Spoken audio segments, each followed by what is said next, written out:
सुबह स्नान के बाद पितरों का तर्पण करने के लिए सबसे पहले हाथ में कुश लेकर दोनों हाथों को जोड़कर पितरों का ध्यान करें और उन्हें अपनी पूजा स्वीकार करने के लिए आमंत्रित करें। पितरों को तर्पण में जल, तिल और फूल अर्पित करें। इसके साथ ही जिस दिन पितरों की मृत्यु हुई है उस दिन उनके नाम से और अपनी श्रद्धा और यथाशक्ति के अनुसार भोजन करवाकर ब्राह्मणों को विदा करें। वह कुछ दान भी अवश्य करें।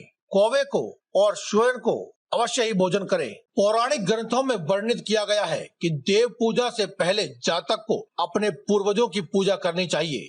पितरों के प्रसन्न होने पर देवता भी प्रसन्न होते हैं।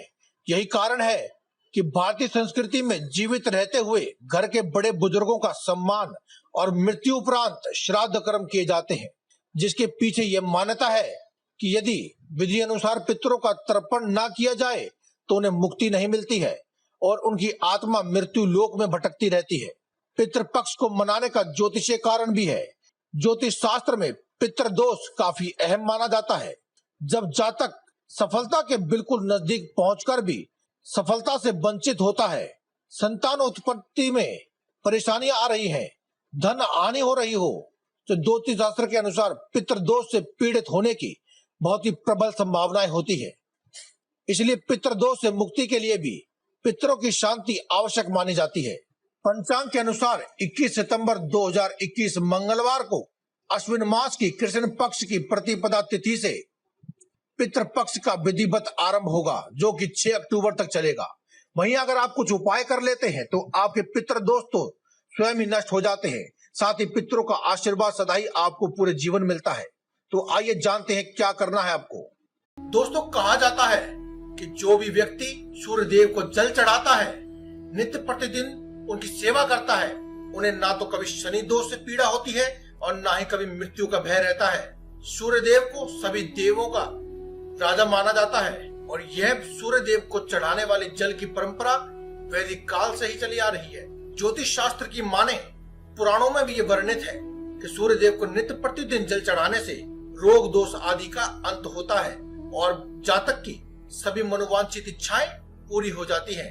सूर्य देव को जल चढ़ाने वाले लोटे से जो जल जमीन पर गिरता है वह वज्र के समान मजबूत हो जाता है और मनुष्य के सामने एक वज्र बन करके उसकी सभी समस्याओं से उसे बचाता रहता है। दोस्तों, कलयुग में 3 ही देवी देवताओं को पूजा जाता है, उन्हें साक्षात माना जाता है। पहले है बजरंगबली, जिनका नाम आपको कमेंट बॉक्स में अवश्य लिखना चाहिए। जय बजरंगबली अवश्य लिखें। दूसरे हैं सूर्य देव और तीसरी है माता वैष्णो देवी। इनमें से दोस्तों सूर्य देव को आप साक्षात उनका दर्शन कर सकते हैं। सूर्य देव को साक्षात प्रकट होने वाले देवी देवताओं में से सबसे ऊपर का स्थान दिया गया है, इसीलिए सूर्य देव को सभी देवों का राजा कहा जाता है।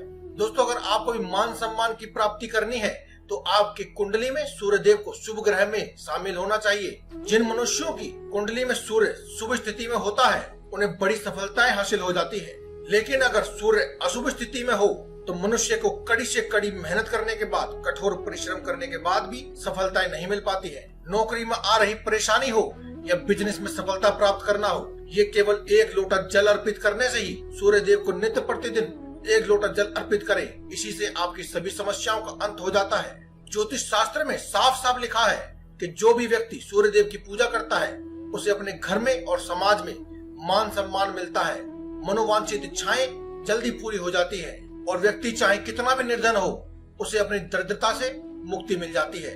दोस्तों, आज की इस वीडियो को बनाने के पीछे भी यही कारण है। आज की इस वीडियो में हम आपको ज्योतिष शास्त्र के अनुसार पुराने धर्म ग्रंथों और पुराणों में सूर्य देव को जल चढ़ाने का जो सही समय है वो बताने जा रहे हैं। अगर आप सूर्य देव को सही समय पर जल देते हैं तो आपकी सभी समस्याओं का अंत हो जाएगा।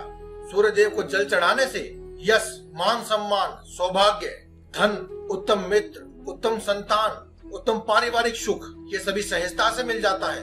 अगर सूर्य देव को जल चढ़ाने की बात की जाए तो सूर्य देव को जल चढ़ाने का पहला नियम कहता है कि आपको सुबह 8 बजे से पहले ही सूर्य देव को अर्घ दे देना चाहिए। यह कार्य करने से पहले आपको अपने नित्य कर्मों से निवृत्त हो जाना चाहिए और शुद्धता का विशेष ध्यान रखना चाहिए।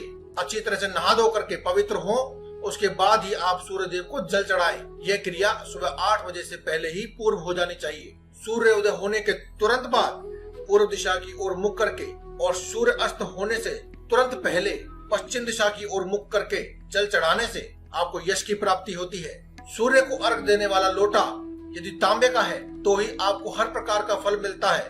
पीतल, लोहे या स्टील के लोटे से जल चढ़ाए हुए जल से आपको इन सभी में से कुछ भी प्राप्त नहीं होता है। यदि आप सूर्य देव को केवल जल चढ़ाते हैं तो इसका भी आपको पूर्ण फायदा नहीं मिलता है, पूर्ण फल प्राप्त नहीं होता है।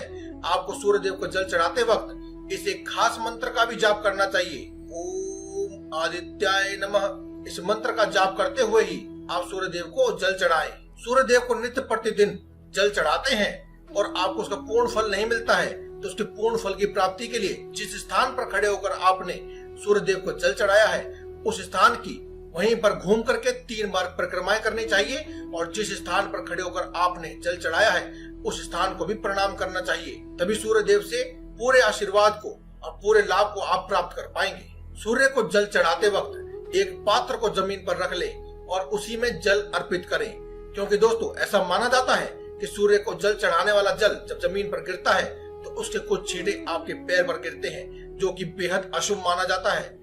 ये ना हो इसीलिए आप एक पात्र को जमीन पर रख लें और सारा जल उसी में अर्पित कर दें ताकि कोई भी जल का छींटा आपके पैरों पर ना गिरे।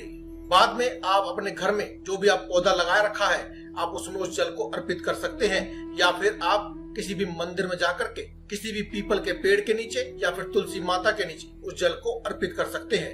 यदि आप सूर्य देव को जल चढ़ाने के बाद उनसे फल की कामना जल्दी रखना चाहते हैं तो आप सूर्य देव को जल देने वाले लोटे में थोड़ा सा मिष्ठान या फिर कुमकुम या फिर एक लाल फूल या फिर इन सभी चीजों को आप डाल सकते हैं ताकि आपको फल की प्राप्ति जल्दी हो।